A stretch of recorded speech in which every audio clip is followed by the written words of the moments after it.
बिस्मिल्लाहिर्रहमानिर्रहीम। अस्सलाम वालेकुम नाज़रीन, आप यूट्यूब चैनल देख रहे हैं। मैं इमरान खान हूँ। अब तक की अपडेट्स जो हैं वो आपके साथ मैं शेयर कर देता हूँ।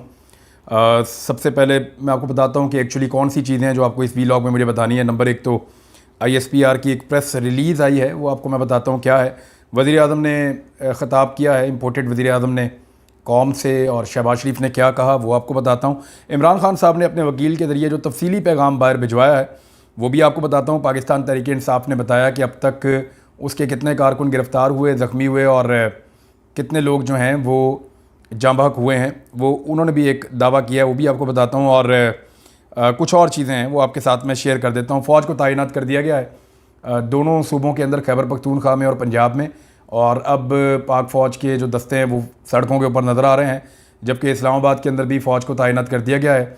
हुकूमत और इंतज़ामिया ने घुटने टेक दिए पाकिस्तान तहरीक-ए-इंसाफ के एहतजाज के सामने, और वो इसको कंट्रोल नहीं कर पाए। एक तरफ तो शहबाज शरीफ साहब ये कह रहे थे कि चंद लोग थे, बहुत थोड़े से लोग थे जो निकले, ज़्यादातर लोग नहीं निकले, और उन्होंने कहा कि ये बिल्कुल ही छोटा सा एहतजाज था। लेकिन उसके बाद साथ ही साथ हमने देखा कि इस्लामाबाद में, खैबर पख्तूनख्वा में और पंजाब में रेंजर्स को बुलाना पड़ा, फिर बाद में फ़ौज के दस्ते तलब किए गए, फ़ौज को तलब किया गया। तो ये सारी चीज़ बता रही है कि पाकिस्तान तहरीक-ए-इंसाफ का एहतजाज छोटा तो बिल्कुल नहीं था, बहुत बड़े पैमाने पर लोग निकले थे एहतजाज के लिए कि उनके लीडर को गिरफ़्तार किया गया था। लोग इमरान खान के बारे में ये एक तासुर रखते हैं पाकिस्तान में। नॉर्मली आप किसी से भी पूछ लें कि क्या इमरान खान करप्ट है, तो आपको लोग कहेंगे नहीं है। करप्शन के हवाले से लोग बड़े क्लियर हैं कि इमरान खान करप्ट नहीं है। सबसे ज़्यादा लोग चंदा इमरान खान को देते हैं पाकिस्तान में, सबसे ज़्यादा पैसे चंदे के नाम पर इमरान खान साहब इकट्ठे करते हैं पाकिस्तान में। तो वो इसलिए लोग देते हैं कि लोगों को ये पता है कि ये आदमी करप्ट नहीं है या पैसों का भूखा नहीं है। तो ये वाला जो इल्ज़ाम लगाकर इमरान खान साहब को गिरफ़्तार किया गया है, ये बात लोगों को हज़म नहीं हो रही। पाकिस्तान तहरीक-ए-इंसाफ के सिर्फ कारकुन नहीं हैं, बल्कि अवाम बहुत बड़ी तादाद में निकली है। पहले तो आपको मैं डाटा बताता हूँ जो कि तहरीक-ए-इंसाफ ने शेयर किया है। उनका ये कहना है कि उनके 47 लोग अब तक जाँ बहक हो चुके हैं। बल्कि भी थोड़ी देर पहले एक और इतला आई है, कन्फर्म नहीं की जा सकती क्योंकि गवर्नमेंट कोई इन्फॉर्मेशन दे नहीं रही। गवर्नमेंट की तरफ से अभी तक किसी चीज़ को ओन नहीं किया जा रहा, और वो बता नहीं रही कि उनके पास अदाद-ओ-शुमार क्या है। खैबर पख्तूनख्वा से जो खबरें आई हैं वो काफ़ी डिस्टर्बिंग हैं। यानी पेशावर के अंदर 14 लोगों की जाँ बहक होने की इतलात मौसूल हुई हैं। अब इंडिपेंडेंट मीडिया इन चीज़ों को रिपोर्ट नहीं कर रहा। वजह यह है कि पाकिस्तान में मीडिया के ऊपर एक पॉलिसी के तहत मना किया गया है कि एहतजाज नहीं दिखाना और इससे रिलेटेड विजुअल्स नहीं दिखाने। तो पाकिस्तान के TV चैनल्स नहीं दिखा पा रहे, तमाम TV चैनल्स ना दिखाने पर मजबूर हैं। आलमी मीडिया इसको दिखा रहा है, लेकिन अदाद-ओ-शुमार एक तरफ तो क्लेम पाकिस्तान तहरीक-ए-इंसाफ का हो सकता है, और दूसरी तरफ जो अदाद-ओ-शुमार है वो हुकूमत की जानिब से जारी किए जाएँ, तो तभी आप किसी नतीजे पर पहुँच सकते हैं कि सिचुएशन है क्या। लेकिन तहरीक-ए-इंसाफ ने जो डाटा दिया है उसके मुताबिक उन्होंने शहरों के साथ साथ नाम लिख कर बताया, तो उनके मुताबिक 47 लोग जो हैं, खैबर पख्तूनख्वा में ज़्यादा और पंजाब में कम, लेकिन इतने लोग जाँ बहक हो गए हैं, और तकरीबन 150 से ज़ायद लोग ज़ख्मी हुए हैं और ज़्यादा ज़ख्मी हुए हैं, जबकि 1000 से ज़ायद लोगों को गिरफ़्तार कर लिया गया है। पाकिस्तान तहरीक-ए-इंसाफ के चंद अहम रहनुमाओं को भी गिरफ़्तार कर लिया गया है। और आज रात को, यानी जब मैं वीडियो कर रहा हूँ तो ये बिल्कुल आप लेट नाइट को देख रहे होंगे, तो क्रैकडाउन आज रात को भी किया जाएगा मुख्तलिफ़ जगहों के ऊपर, और गिरफ़्तारियों का सिलसिला जो है वो उसको तेज़ किया जा रहा है। अब जो लोग गिरफ़्तार हो रहे हैं इनमें वो लोग हैं जो पाकिस्तान तहरीक-ए-इंसाफ के लिए एहतजाज करने के लिए बाहर आते हैं। मैं आपको क्लियर कर दूं कि इनमें वो लोग नहीं हैं जिन्होंने कोई तोड़ फोड़ की हो, वो लोग नहीं हैं जिन्होंने कोई इमलाक को आग लगाई हो। पाकिस्तान तहरीक-ए-इंसाफ के पॉलिटिकल कारकुनों ने ऐसा कुछ नहीं किया, और अगर किसी कारकुन ने ऐसा किया है तो बिल्कुल गलत किया है और उसको नहीं करना चाहिए था। दूसरी जानिब जो भी शरपसंदी हुई है या जो इस किस्म के इकदाम किए गए हैं उसके ऊपर इंक्वायरी करके बंदे गिरफ़्तार करने चाहिए, और जिन लोगों ने गलत किया उनको सज़ा देनी चाहिए। इसमें एक पॉलिटिकल पार्टी को डायरेक्टली टारगेट कर देना भी मुनासिब नहीं होगा। लेकिन पहले मैं आपको ज़रा इमरान खान साहब का स्टेटमेंट बता देता हूँ, फिर आगे बढ़ते हैं। हरासत के दौरान मुझ पर तशद्दुद किया, ये वकील के थ्रू आया, डायरेक्टली उनकी कोई बात बाहर नहीं आ पा रही। वकील के थ्रू ये आया कि हिरासत के दौरान मुझ पर तशद्दुद किया गया। जब हिरासत हो रही थी उस वक्त सर के पिछले हिस्से में चोट है, दौरान हिरासत नैब हुकाम का रवैया मुनासिब था, जबकि रात 3 बजे मुझे पुलिस लाइन शिफ्ट किया गया। पुलिस का मेरे साथ रवैया हद तक आमेज़ रहा। सोने के लिए गंदा कमरा दिया गया जिसमें कोई तकिया या मैट्रेस नहीं था, बस एक गंदी सी चटाई दी गई। गिरफ़्तारी के बाद से अब तक मुझे खाने के लिए कुछ नहीं दिया गया। मार्शल लॉ लगे या कुछ भी हो, कौम से पैगाम है कि पीछे ना हटे। चाहे सारी ज़िंदगी जेल में ही क्यों ना रहना पड़े। Chief justice Islamabad high court की अदालत से इंसाफ नहीं मांगूंगा। साथ ही साथ उन्होंने पाकिस्तान के लोगों से कहा कि वो कुर्बानी देने से दरेग ना करें और वो एहतजाज करते रहें रूल ऑफ लॉ के लिए। वो ये कह रहे थे कि रूल ऑफ लॉ के लिए, जो इसके साथ मुल्क का जो स्टेटमेंट का हिस्सा है। अब ज़रा आप स्टेटमेंट देख लें ISPR का, फिर शहबाज शरीफ साहब के बारे में बताते हैं। ISPR का स्टेटमेंट ये है कि 9 मई का दिन एक स्याह बाब की तरह याद रखा जाएगा। चेयरमैन तहरीक इंसाफ को नैब के एलामिया के मुताबिक, नैब के एलामिया को कोट किया उन्होंने कि नैब के एलामिया के मुताबिक इस्लामाबाद हाई कोर्ट से कानून के मुताबिक हिरासत में लिया गया। इस गिरफ्तारी के फ़ौरन बाद एक मुनज़्ज़म तरीके से आर्मी की इमलाक और तनसीबात पर हमले कराए गए और फ़ौज मुखालिफ नारेबाजी करवाई गई। एक तरफ तो ये शरपसंद अनासर अवामी जज्बात को अपने महदूद और खुद गर्ज मकसद के लिए, मकासद की तकमील के लिए भरपूर तौर पर उभारते हैं, दूसरी तरफ लोगों की आंखों में धूल डालते हुए मुल्क के लिए फ़ौज की अहमियत को भी उजागर करते नहीं थकते, जो कि दोगलेपन की मिसाल है। जो काम मुल्क के अब्दी दुश्मन 75 साल ना कर सके, वो इक़्तिदार की हवस में मुब्तला एक सियासी लिबादा उड़े हुए इस गिरोह ने कर दिखाया। फ़ौज ने इंतहाई तहम्मुल, बुर्दबारी और स्ट्रेन का मुजाहरा किया और अपनी साख की भी परवाह न करते हुए मुल्क के वसी तर मफाद में इंतहाई सब्र और बर्दाश्त से काम लिया। मज़मूम मनसूबाबंदी के तहत पैदा की गई इस सूरत हाल से ये घिनौनी कोशिश की गई कि आर्मी अपना फौरी रद्द-ए-अमल दे, जिसको अपने मज़मूम सियासी मकासद के लिए इस्तेमाल किया जा सके। आर्मी के मेच्योर रिस्पॉन्स ने इस साजिश को नाकाम बना दिया। हमें अच्छी तरह इल्म है कि इसके पीछे पार्टी के कुछ शरपसंद लीडरशिप के अहकामात, हदायत और मुकम्मल पेशगी मनसूबाबंदी थी और है। जो सहूलतकार मनसूबा साज और सियासी बलवाई इन कार्रवाइयों में मुलव्वस हैं, उनकी शनाख्त कर ली गई है और उनके खिलाफ कानून के मुताबिक सख्त कार्रवाई की जाएगी और ये तमाम शरपसंद अनासर अब नताइज के खुद जिम्मेदार होंगे। फ़ौज बशमूल तमाम कानून नाफिज करने वाले इदारे, फ़ौजी व रियासती तनसीबात और इमलाक पर किसी भी मज़ीद हमले की सूरत में शदीद रद्द-ए-अमल दिया जाएगा, जिसकी मुकम्मल ज़िम्मेदारी इसी टोले पर होगी जो पाकिस्तान को खाना जंगी में धकेलना चाहता है और बरमला और मुतअद्दिद बार इसका इजहार भी कर चुका है। किसी को भी अवाम को उकसाने और कानून को हाथ में लेने की इजाज़त नहीं दी जा सकती। ये जी ISPR की प्रेस रिलीज़ है और इस प्रेस रिलीज़ में एक चीज़ तो साबित हो रही है कि उन्होंने ये कहा कि फ़ौज ने रिस्ट्रेंट का मुजाहरा किया जिस वक्त फ़ौजी इमलाक के ऊपर लोग पहुँचे। तो अब ये लोग कौन हैं, इसमें पाकिस्तान तहरीक इंसाफ का भी एक मौक़िफ़ है। तहरीक इंसाफ का ये कहना है, उन्होंने कुछ वीडियोज़ भी शेयर किए हैं और कुछ ट्वीट्स भी उन्होंने शेयर किए हैं और उनका ये कहना है कि जो लोग शरपसंद हैं या कुछ गुल्लू भट्ट उनके अंदर शामिल किए गए हैं जिन्होंने इमलाक को आग भी लगाई है। कुछ लोगों को पकड़ के उन्होंने पूछा भी है वहाँ पे और उनको रोक के जब सवाल जवाब किए तो वो लोग निकल गए। इससे पहले भी ऐसे मनाज़िर हम देखते रहे हैं। तो एक पॉलिटिकल पार्टी के ख़िलाफ़ कहीं ये कोई साजिश तो नहीं है, ये एक बड़ा सवाल पैदा हो रहा है। क्योंकि देखिए, तासुर तो ये बनाया जा रहा है कि पाकिस्तान तहरीक इंसाफ ने ये सारा कुछ किया है, लेकिन तहरीक इंसाफ कल जब पहला पत्थर फेंका गया तो उस वक्त से ही इस सारी सिचुएशन को डिसोन कर रही है। तहरीक इंसाफ का ये कहना है कि रद्द-ए-अमल के तौर पे हम एहतजाज ज़रूर कर रहे हैं, लेकिन तोड़ फोड़ से, जलाओ घिराव से हमारा कोई ताल्लुक़ नहीं है और हम इन लोगों को डिसोन करते हैं जिन्होंने ये किया है और उनके खिलाफ कानूनी कार्रवाई की जाए। ये तो पाकिस्तान तहरीक इंसाफ का भी मौक़िफ़ है। लेट्स सी इसके अंदर होता क्या है, लेकिन जो दिखाई दे रहा है वो ये है कि वज़ीर आज़म ने जब खिताब किया तो उससे भी ये लगता है कि शायद अब उन्होंने ये फ़ैसला कर लिया है हुकूमत ने और हुकूमत के सहूलतकारों ने कि पाकिस्तान तहरीक इंसाफ को कलअदम करार दे दिया जाएगा या इस पॉलिटिकल पार्टी को जो है वो दहशतगर्द करार दे दिया जाएगा। देखिए, पाकिस्तान तहरीक इंसाफ इस वक्त पाकिस्तान के 70% लोगों की नुमाइंदगी करती है। 2018 के इलेक्शन में इस पॉलिटिकल पार्टी ने 1 करोड़ 70 लाख से के आसपास वोट लिए थे। 1 करोड़ 70 लाख वोट थोड़ा नहीं होता और इस मरतबा ये तादाद बहुत ज़्यादा बढ़ गई है क्योंकि तहरीक इंसाफ बहुत मकबूल जमात है। तो पाकिस्तान की 70% आबादी की नुमाइंदगी ये जमात करती है, चारों सूबों की नुमाइंदगी ये जमात करती है। आज़ाद कश्मीर में सबसे ज़्यादा वोट इनको मिला है, इसी तरह गिलगित बल्तिस्तान में सबसे ज़्यादा वोट इनके पास है। ऐसी सूरत हाल में ये किस तरह मुमकिन है कि एक ऐसी पॉलिटिकल पार्टी को दहशतगर्द करार दे दिया जाए? क्योंकि अगर इतनी बड़ी पॉलिटिकल पार्टी को और इतने बड़े पॉलिटिकल लीडर को दहशतगर्द करार दे दिया गया तो इसका मतलब ये होगा कि पाकिस्तान के लोगों की अक्सरियत क्या दहशतगर्द पार्टी में है या वो दहशतगर्दी पसंद करते हैं? तो ऐसा बिल्कुल नहीं है। पाकिस्तानी पुरअमन शहरी हैं और अमन पसंद लोग हैं और ये शरपसंद अनासिर हर जगह मौजूद होते हैं। यानी पेशावर के अंदर असलहे की दुकान लूट ली गई। अब वो किन लोगों ने लूटी?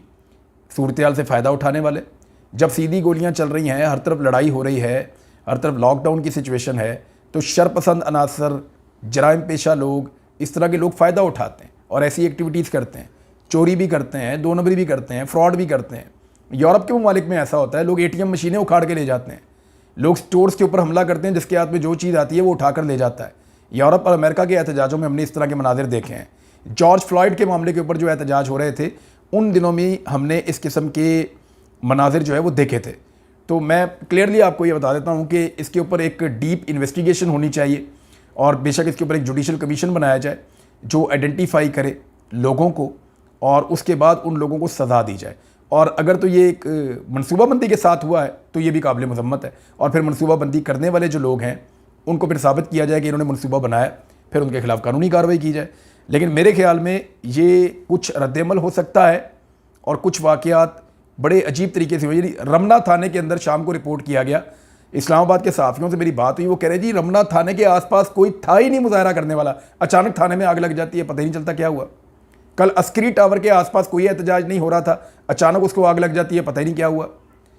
PMLN का जो दफ्तर है उसके बाहर वो कहाँ वहाँ एहतजाज हो रहा था, अचानक वहाँ पे जो है वो लोगों ने नारेबाजी की और हमने देखा कि वहाँ पे आग लग गई। और वहाँ पे आग लग ही नहीं सकती, मैं उस जगह को अच्छी तरह जानता हूँ, चारों तरफ जंगले लगे हुए हैं, मुमकिन नहीं है। लेकिन ये मनाजिर जो है वो फिर दिखाए भी गए। ये जो कुछ आगे हैं वो मशकूक हैं, कुछ जगहों के ऊपर जो एक्टिविटीज़ हुई हैं वो ठीक भी हुई होंगी और ठीक हैं भी, बाज़ाहिर दिखाई भी दे रहा है, लेकिन बहुत सारी जगहों के ऊपर मशकूक हैं। लेकिन जिन लोगों की जाने गई हैं वो तो वापस नहीं आएंगे ना। ये तो इमलाक ठीक हो जाएगी, गाड़ियाँ भी लोग और ख़रीद लेंगे, गाड़ियाँ ठीक भी हो जाएंगी, जो नुकसान हुआ है वो भरवाई भी हो जाएगी। देखें, बेनज़ीर भुट्टो साहिबा की शहादत के बाद भी तो नुकसान हुआ था, बेनज़ीर वापस नहीं आई, बाकी सारा कुछ ठीक हो गया। शहबाज शरीफ साहब ने जो खिताब किया है उससे भी ये क्लियर होता है कि वो पाकिस्तान तहरीक इंसाफ को एक दहशतगर्द जमात डिक्लेयर करना चाहते हैं। वो फौरी तौर पे पाकिस्तान आए हैं और उन्होंने एक खिताब किया है कौम से। खिताब करते हुए लिखा हुआ खिताब था शहबाज शरीफ साहब का, और वो बहुत ज़्यादा ऐसा लगता है कि किसी ने बड़ी मेहनत के साथ वो खिताब लिखा था। लेकिन शहबाज शरीफ साहब कोई सॉलिड बात नहीं करके गए, सिर्फ इल्ज़ामात लगा कर गए हैं और एक दो उनका अंदाज़ था कि अब ये कार्रवाई होगी वो होगी, लेकिन मुझे उस जो उनका खिताब है वो कंक्लूड होता हुआ दिखाई नहीं दिया। शहबाज शरीफ साहब का कन्फ्यूजन ज़रूर उसके अंदर रही। ऐसा लगता है जैसे ये फ़ैसला कर लिया गया था कि खिताब करना है, लेकिन खिताब की ज़रूरत नहीं थी या खिताब की तैयारी नहीं थी। बहरहाल शहबाज शरीफ साहब ने खिताब करते हुए दो दावे तो ऐसे किए हैं, मैं आपके सामने दो चार दावे हैं आपके सामने रख देता हूँ। शहबाज शरीफ ने कहा कि नवाज शरीफ ने हमेशा कानून का सामना किया, 4 साल हो गए हैं शहबाज शरीफ साहब ने स्टाम्प पेपर लिख कर दिया और नवाज शरीफ साहब पाकिस्तान वापस नहीं आ रहे। 4 साल हो गए, चंद हफ्तों के लिए गए थे, ये कैसा वो कानून का सामना कर रहे हैं। शहबाज शरीफ ने कहा कि बेनज़ीर भुट्टो की शहादत पर पीपल्स पार्टी ने बड़ा रिस्ट्रेंट का मुजाहरा किया था और किसी किस्म का एहतजाज और ये चीज़ें पाकिस्तान में नहीं हुई थी। इसी तरह का एक दावा जो है वो शर्जील इनाम मेमन ने भी किया, बाकी लोगों ने भी किया कि बेनज़ीर भुट्टो की शहादत के ऊपर हमने कुछ भी नहीं किया पाकिस्तान के अंदर और कोई हालात ख़राब नहीं हुए।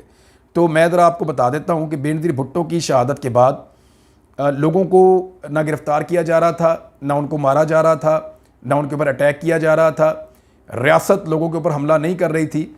लेकिन पीपल्स पार्टी के लोगों का जो गुस्सा था उसकी इंतहा ये थी कि 2 दिन के अंदर 4 दिन के अंदर जो पहले 4 दिन हैं उनके अंदर जो नुकसान हुआ था पाकिस्तान का वो $2 अरब का नुकसान था। 2 अरब अमरीकी डॉलर इतने पैसे होते हैं कि इससे आधे पैसों के लिए हम IMF की 1 साल से मिन्नतें कर रहे हैं। $2 अरब का नुकसान हुआ था, जिसमें $1 अरब का गालिबन कराची के अंदर हो गया था। रेलवे का नुकसान 12 अरब रुपए से ज़्यादा का था और इस तरह पूरे पाकिस्तान को बहुत नुकसान पहुंचा था बेनज़ीर भुट्टो की शहादत के बाद, और बहुत सारी कीमती जानें भी ज़ाया हो गई थी। तो ये झूठ जब बोला जाता है कि उस वक्त कुछ भी नहीं हुआ था तो वो गलत बात है और वो मुनासिब बात नहीं है। आलमी सतह के ऊपर, लोकल सतह के ऊपर तमाम अखबारात के अंदर ये खबरें मौजूद हैं कि बेनज़ीर भुट्टो की शहादत के बाद पाकिस्तान को किस तरीके से रेलवे की बोगियाँ, रेलवे के ट्रैक्स, रेलवे का सबसे बड़ा नुकसान किया गया, लोगों की दुकानें, इमलाक, बैंक्स, गाड़ियाँ, बसें, सड़कें, हर चीज़ को तबाह किया गया, प्राइवेट प्रॉपर्टी को बहुत नुकसान पहुंचाया गया। तो ये सारा पाकिस्तान की तारीख का हिस्सा है, 15 साल हुए हैं, इसको भुलाया नहीं जा सकता। लेकिन एक बात मैं फिर भी कहूँगा, वो जो सारा नुकसान हुआ था ना $2 अरब का, उसकी भी भरवाई हो सकती है। भरवाई नहीं हो सकती तो बेनज़ीर भुट्टो वापस नहीं आ सकती। तो ये जो नुकसान होता है लोग इससे डरते हैं। इससे पहले लोगों ने अपने लीडर्स को खोया है, लोगों ने बेनज़ीर को खोया है, लोगों ने जुल्फ़िकार अली भुट्टो को खोया है, लोगों ने और लीडर्स खोए हैं, लियाकत अली खान ज़िंदा नहीं रहे।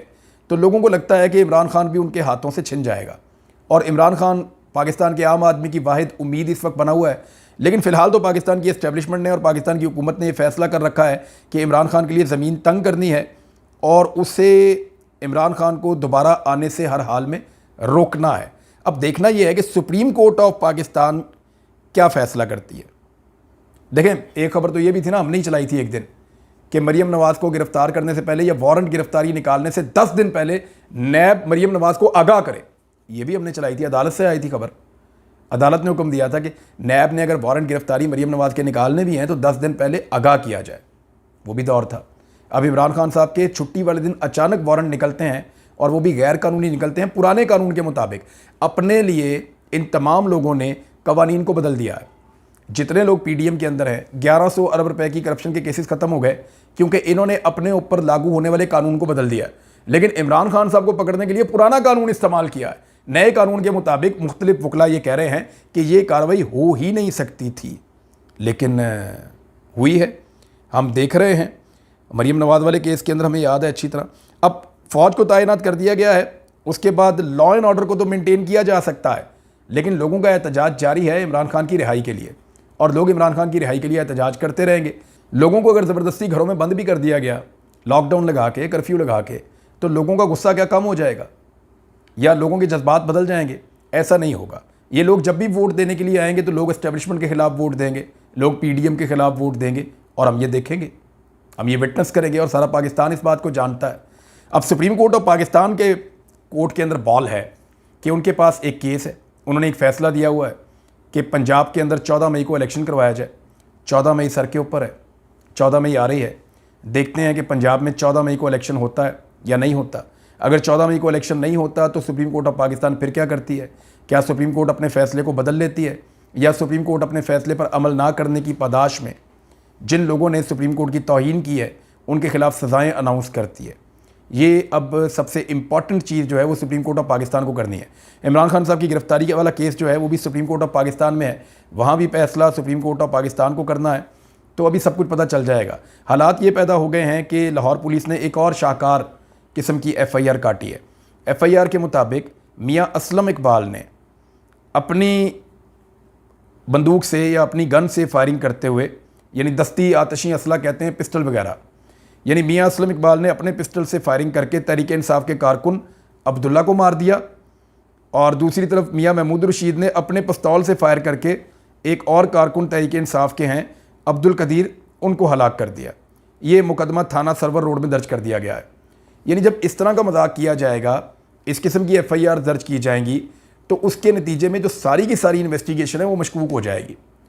देखें, डिमांड क्या है पाकिस्तानियों की? वो ये है कि जिन लोगों ने भी इमलाक को नुकसान पहुंचाया उनको अलग किया जाए और उनको अलग तरीके से डील किया जाए, और पता किया जाए ये कौन लोग हैं, इनका ताल्लुक कहाँ से और किसने इनको भेजा है और ये क्यों ऐसा कर रहे थे। ये एक अलग केस है, इसको अलग किया जाए और सियासी जमात के एहतजाज को अलग देखा जाए। लेकिन अगर सियासी जमात के लोगों पे ये इल्ज़ाम लगेंगे कि वो हथियार लेकर आए, इससे पहले उन्होंने बेशुमार एहतजाज किए हैं, बेशुमार जलसे जुलूस किए हैं, बेशुमार चीज़ें उन्होंने की हैं, तो मियाँ असलम इकबाल खुद अपने हाथ में गन पकड़ के एक कारकुन को कत्ल कर देंगे और कोई कैमरा उनको नहीं देखेगा? How is it possible? सैकड़ों मोबाइल फ़ोन हर वक्त इन लीडर के आसपास फिर रहे होते हैं और लोग इनको कवर कर रहे होते हैं। मियाँ महमूद रशीद ने एक और कारकुन को गोली मार दी और किसी ने देखा भी नहीं। उस एरिया के अंदर बहुत ज़्यादा CCTV फुटेज मौजूद होती है, कैमराज लगे हुए हैं, कैंट का एरिया है, तो ये सारा कुछ जो है वहाँ पे रिकॉर्ड भी किया गया होगा। इस किस्म के मुकदमात बनाने के बाद मज़ीद शकूक व शुबहात पैदा किए जाएंगे कि रूल ऑफ लॉ की तरफ नहीं जा रहा, निज़ाम जो है वो बदले की तरफ जा रहा है, निज़ाम जो है वो मज़ीद ख़राबी की तरफ जा रहा है। बहरहाल ये सिचुएशन मैंने आपके सामने रख दी है। इमरान खान साहब की गिरफ़्तारी में ये दूसरी रात है और इमरान खान साहब तो डटे हुए हैं। वो तो ये कह रहे हैं कि वो कंप्रोमाइज़ नहीं करेंगे, वो अपने केसेस का सामना भी करेंगे। उनका 8 रोज़ा रिमांड भी दिया गया है। तो इमरान खान तो डट गए हैं। पाकिस्तान के अवाम ने भी पाकिस्तान की तारीख़ का सबसे खौफनाक या भरपूर एहतजाज किया है, बहुत बड़ी तादाद में वो निकले हैं, लेकिन अभी तक चीज़ें फ़ैसला कुन मरहले में दाखिल नहीं हुई। लेट्स सी, देखते रहें होता क्या है, हम आपको रिपोर्ट करते रहेंगे। अब तक के लिए इतने अपना ख्याल रखिएगा। अल्लाह हाफ़िज़।